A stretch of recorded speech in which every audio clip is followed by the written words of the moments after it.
April 1944. The anticipation was almost unbearable. We had spent months preparing, drilling, and waiting for the order to launch Operation Overlord, the invasion of Normandy. I was a young American soldier, part of the 1st Infantry Division, and I knew this was the most significant operation of the war. We were about to strike a decisive blow against Nazi Germany, and the weight of history pressed upon us. Our training was rigorous. We practiced amphibious landings, urban combat, and coordinated assaults with air and naval support. The British countryside served as our staging ground, and we formed bonds with our comrades that only the crucible of war could forge. We shared stories of home, our fears, and our hopes for the future, finding solace in the camaraderie that sustained us through the grueling preparation. June 6, 1944 D-Day. The day of the invasion arrived, shrouded in a grey, misty dawn. As we approached the Normandy coast aboard our landing craft, the air was thick with tension and the roar of aircraft and naval artillery. The ramp dropped, and chaos erupted. Machine gun fire tore through the air, and explosions sent plumes of sand and seawater skyward. We waded ashore under a hail of bullets, struggling to find cover among the beach obstacles. Omaha Beach was a scene of carnage. The Germans had fortified their positions well, and every inch of ground was fiercely contested. I saw comrades fall around me, and the cries of the wounded filled the air. We pushed forward, driven by the need to secure a foothold in Europe. The brutality of war was laid bare before us, but there was no turning back. I remember the moment when I found myself pinned down behind a steel hedgehog, the bullets whizzing past and the screams of my fellow soldiers ringing in my ears. A lieutenant nearby rallied us, urging us to move forward. With sheer determination and adrenaline coursing through our veins, we advanced, inch by inch, until we reached the seawall. It was there, amidst the smoke and chaos, that we finally began to establish a foothold on the beach. June 7th, 1944, after the beach. By the second day, we had managed to push inland, but the fighting was far from over. The bocage, the dense hedgerows of Normandy, turned every field and road into a potential death trap.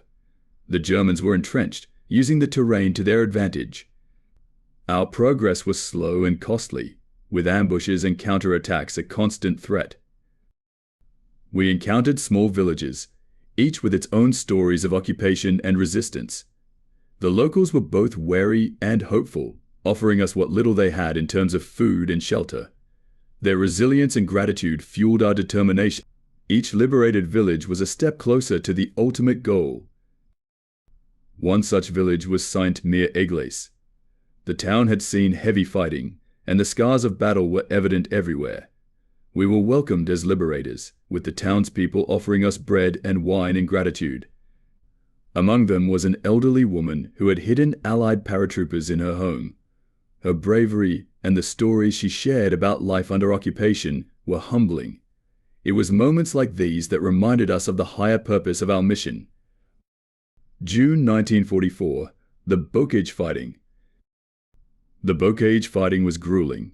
The thick hedgerows provided excellent cover for German troops, making every advance a perilous endeavor. Our unit became adept at using improvised explosive devices to breach these natural fortifications, but the cost in lives was high. The close quarters combat was relentless, and the psychological toll weighed heavily on us. During one particularly fierce engagement, we were tasked with taking a small farmhouse that the Germans had turned into a stronghold. The fighting was intense, with grenades and small arms fire echoing through the fields. As we stormed the building, I was struck by the humanity of our enemies, young men like us, caught in the maelstrom of war. The realization that we were all pawns in a larger conflict was sobering.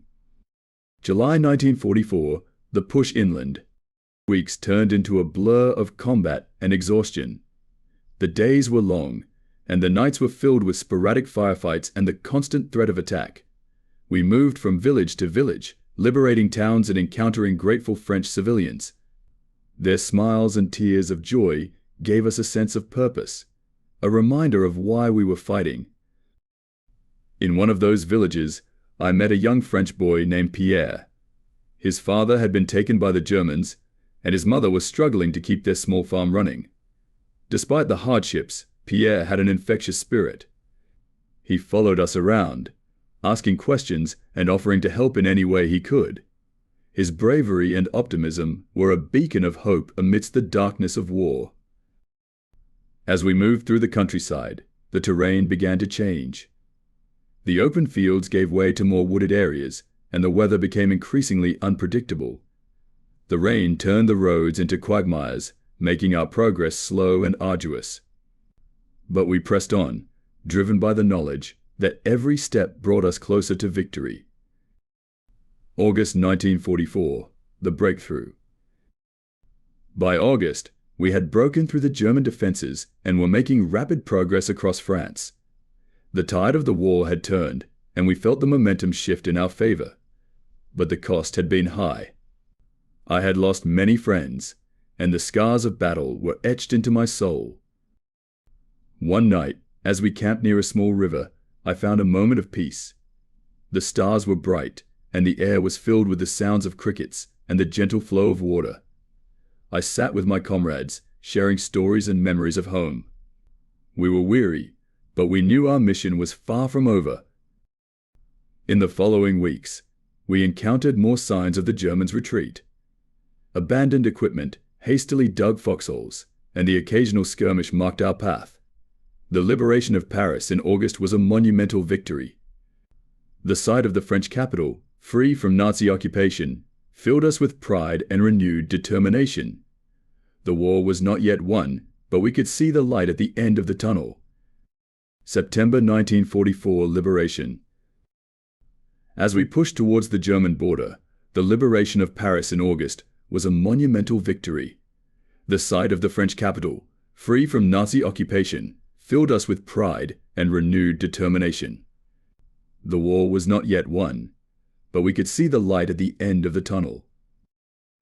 The French people welcomed us as heroes. The streets of Paris were alive with celebration, and the gratitude of the liberated city was palpable. For a brief moment, we allowed ourselves to believe that the end was in sight, that our sacrifices had not been in vain. October 1944, the Battle of the Bulge. Just as we thought victory was within reach, the German counteroffensive in the Ardennes caught us off guard. The Battle of the Bulge was a desperate and brutal confrontation. The winter cold was biting, and the dense forest provided cover for the enemy. We were pushed to our limits, fighting to repel the German advance. The fighting was intense, with both sides suffering heavy casualties. Supplies were scarce, and the harsh winter conditions took their toll. But the resilience of our forces and the determination to push back the enemy saw us through.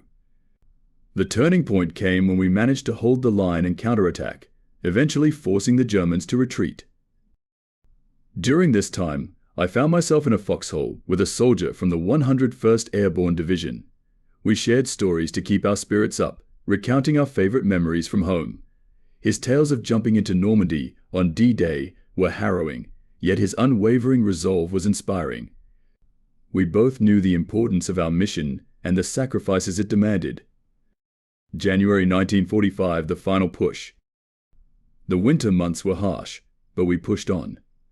The German forces were in disarray, and we took advantage of their weakening defenses. The final push towards Berlin was relentless, with each victory bringing us closer to the end of the war.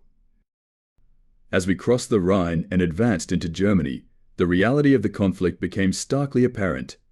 The devastation was immense, and the civilian population was caught in the crossfire. Despite the suffering, there was a sense of hope that the end was near. In one German village, we encountered a group of civilians who had been hiding in a cellar for weeks. They were emaciated and frightened, their lives upended by the war. We did our best to help them, sharing our rations and providing medical aid. It was a stark reminder of the human cost of the conflict. May 1945 victory in Europe. On May 8, 1945, the war in Europe officially ended. The sense of relief and triumph was overwhelming. We had fought long and hard, and the price had been high. but we had achieved what we set out to do, to liberate Europe from the grip of Nazi tyranny. Returning home was bittersweet. The joy of being reunited with loved ones was tempered by the memories of those who did not make it back. The war had changed us all, leaving an indelible mark on our souls. Aftermath. Years later, I returned to Normandy, standing on the same beaches where so many had fallen. The scars of war had healed, but the memories remained. The bravery of those who fought, the lives lost, and the liberation of a continent were etched into the annals of history. And as I looked out over the peaceful shores, I felt a profound sense of gratitude and pride for having been part of something so monumental.